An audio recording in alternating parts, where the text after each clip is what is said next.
So now let's introduce you to the last type of keyframes that you can create, and they're called roving keyframes. So when would we use them? So it's once again to do with position. So new composition, new comp, let's call it roving keyframes. Now click OK. Let's draw just a rectangle or a square. I held down shift so I can actually create a square. Let's move the anchor point. So I can select my layer, move it to the center. Let's rename this square, S-Q-A-R-E. Let's go for changing its position. So if I press P on my keyboard, click on there, let's drag this across. I can't move it because I'm still on the anchor point tool. And now let's just go across here. Oh, what did I not do right? I did not move my timeline down after I created my first keyframe. So 1 second, let's go across here. 2 seconds, let's go across to here. 3 seconds, let's go across to here. 4 seconds, let's go across to here. And then finally 5 seconds, let's go across to here. Can you see how all of these lines are slightly curved a little bit? What happens if I wanted them to be straight lines? So if I go up to my pen tool, because we're messing around with the line, and if I go to convert vertex tool, so that means change vertex is corner tool, change corner tool. So click on that, and if I click on all my lines, my points there, it creates straight lines for me. Perfect. I'm going to click on that one and make sure I click on that one. Perfect. So now all of them are straight lines.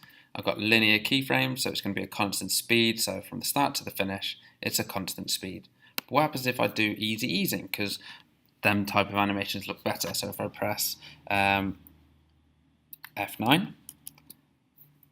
now, as you can see, at every point, the invisible point, as it were, it speeds up, slows down, speeds up, slows down, speed up, slow down, speed up, slow down. What happens if I don't want that? What happens if I want it to slowly pick up speed and ignore them corners? Okay, and the way that we can do that is if we select all our keyframes, and if we right click, and then now we've got an extra option. We've got rove across time. So if I click on that, we get these type of keyframes up. So now let's have a look at our animation. Picks up speed, but let's make that more pronounced. So if I select all of my keyframes, and if I go to the graph editor, and as you can see, I'm in the speed graph editor, and all of these keyframes are looking like this. I do not touch these keyframes. These are my roving keyframes. So if I go to the start point here and then ramp that up, can you see how these keyframes are moving? Because these are our roving keyframes. So now it should speed up as it comes towards the end. Can you see? And there you go.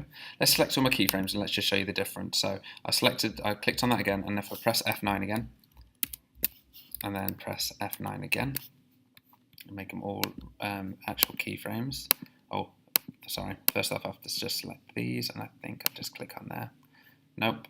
Click on here. As you can see, let's mess this up. They're still roving keyframes, so let's go and change these to easy ease keyframes. So let's unselect roving across time, unselect roving across time.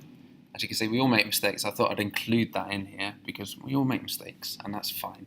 So if I go to my graph editor now, and if I select all of my keyframes, and if I press that there, as you can see, they're all easy ease keyframes,